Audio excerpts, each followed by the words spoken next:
T20 world cup 2026 के final का मार्का कल इंडिया और न्यूजीलैंड के माबैन लड़ा जाएगा और अहमदाबाद का मैदान होगा। क्या कमाल टीम्स जो हैं वो फाइनल के अंदर पहुंची हैं। दोनों टीम्स तगड़े मैचेस जीते और एक तगड़े मुकाबले करने के बाद यहाँ पे पहुंची हैं। और इस वर्ल्ड कप के अंदर अगर हम बात करें 20 टीम्स ने हिस्सा लिया और वो दो टीम्स यहाँ पे हमें फाइनल के अंदर देखने को मिल रही हैं जो कि कंप्लीट थी, जिनकी बॉलिंग बैटिंग फील्डिंग तीनों शोबों के अंदर जिन्होंने कमाल परफॉर्मेंसेस दी और बताया दुनिया क्रिकेट को कि आपकी अगर ये तीनों चीज़ें बेहतर होंगी तो तभी आप फाइनल खेल सकेंगे। और कल जब अहमदाबाद के ग्राउंड के अंदर एक लाख का मजमा जब इंडियन टीम को सपोर्ट करने के लिए वहाँ पे मौजूद होगा लगभग, तो वहाँ पे इंडियन टीम से बहुत ज़्यादा उम्मीदें लगाई होंगी उन्होंने। और इससे पहले हमने देखा 2023 का नवंबर में जो वर्ल्ड कप खेला गया था और जिसका फाइनल जहाँ पे पैट कमिंस ने उस क्राउड को साइलेंस किया था। और आज जब मिचेल सैंडर से पूछा गया तो उनका ये मानना था कि साइलेंस तो पता नहीं होगा या नहीं होगा, लेकिन वो एक अच्छी क्रिकेट खेलेंगे और कुछ अगर दिल टूटते हैं और वो जीत जाते हैं तो उसको वो कोई इतना ज़्यादा उनके लिए मसले वाली बात नहीं होगी। मिचेल सैंडर बड़े ज़बरदस्त कप्तान साबित हुए हैं न्यूजीलैंड के लिए।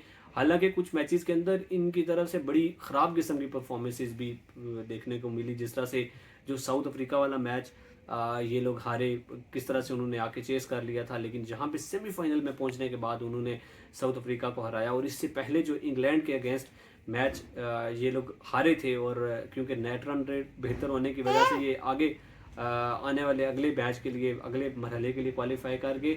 अदरवाइज़ वहाँ पे ग्लेन फिलिप्स से जो ओवर करवाया गया था और उसमें उन्होंने ठीक ठाक रन्स खाए थे, वो भी एक गलती थी इनकी तरफ से, मिचेल सैंडर की तरफ से। इसके अलावा पूरे वर्ल्ड कप में ये बेहतर कप्तानी करते हुए दिखाई दिए और इनके पास ऑप्शंस बहुत ज़्यादा मौजूद थे, बैटिंग में, बॉलिंग में, फील्डिंग में, फिर ऑलराउंडर अच्छे थे। इस वजह से ये फाइनल के लिए पहुँचे हैं। और इससे पहले अगर हेड टू हेड बात की जाए तो इन्होंने ये न्यूजीलैंड की टीम ने इंडिया को 3 दफ़ा मुकाबला हुआ है T20 वर्ल्ड कप की हिस्ट्री में और तीनों दफ़ा ये लोग जीते हैं। अगर बात करें 2007 का जो वर्ल्ड कप खेला गया उसमें ये जीते, 2016 में जीते और फिर 2021 में हमने देखा कि वहाँ पे इन्होंने इंडिया को पकड़ा। लेकिन जहाँ पे क्योंकि जो अभी टेस्ट सीरीज़ ये जीत के गए थे और उसके बाद जो T20 सीरीज़ खेली गई थी उसमें 4-1 के साथ इनको शिकस्त का सामना करना पड़ा था। और वहाँ पे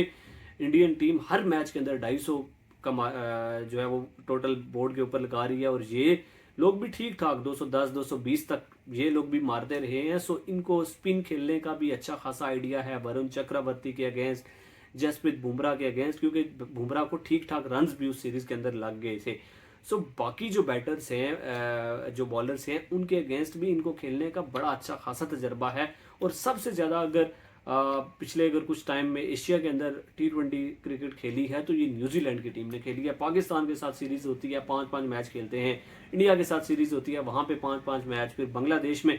सो बहुत ज़्यादा एक्सपीरियंस है इनको यहाँ पे T20 क्रिकेट का। और ख़ास तौर पे जिस तरह से इनके प्लेयर्स IPL आके खेलते हैं, सो मिला जुला मतलब रुझान आपको दिखेगा इनका और इंडिया का कि दोनों बेहतर ही क्रिकेट खेलते हुए कल दिखेंगे। लेकिन अहमदाबाद के क्राउड के अंदर इंडिया के ऊपर बहुत ज़्यादा प्रेशर होगा।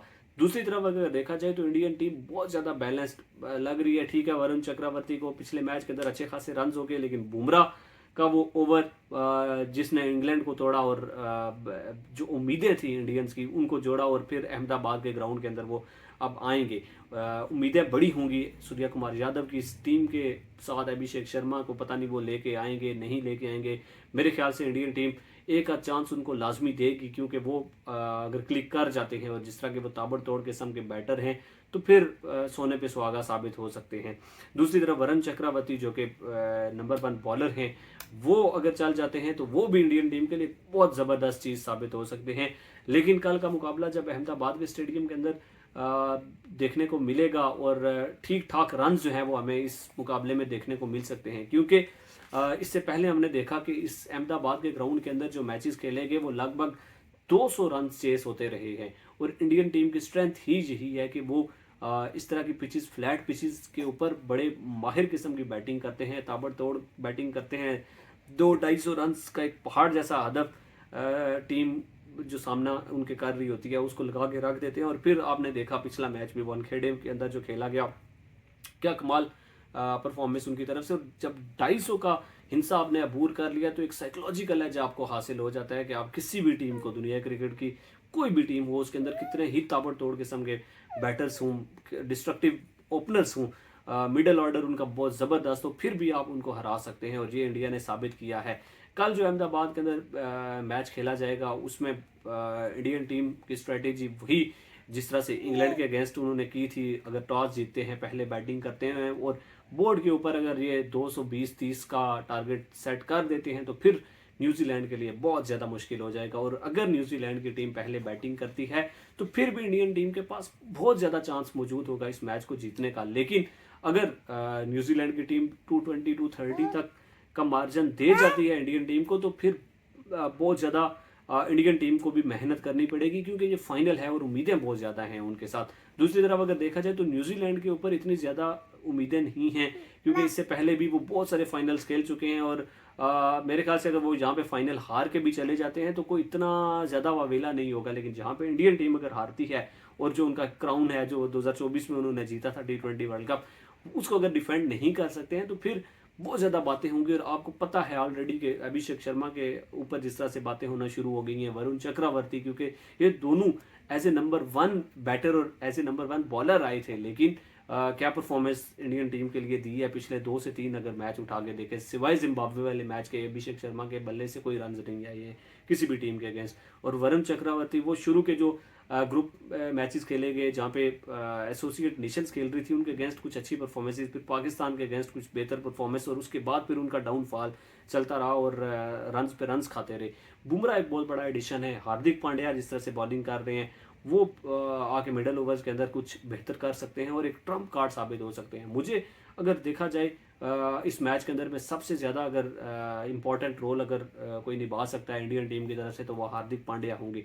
दूसरी तरफ अगर न्यूजीलैंड का बात की जाए तो ग्लेन फिलिप्स एक ऐसे प्लेयर हैं कि जो एक तो फील्डिंग बहुत ज़्यादा कमाल करते हैं, फिर बीच में आके कुछ एक आध ओवर भी निकाल देते हैं, शायद इनको ओवर कराने की ज़रूरत ना पड़े, लेकिन बैटिंग के अंदर ये आके मिडल ऑर्डर में एक रीढ़ की हड्डी की हैसियत रखेंगे। और स्पिनर्स के अगेंस्ट खास तौर पे अगर वरुण चक्रवर्ती कोई एक आध 2 विकेट्स निकाल लेते हैं ऊपर तले तो ग्लेन फिलिप्स का रोल बहुत ज़्यादा इंपॉर्टेंट हो जाएगा।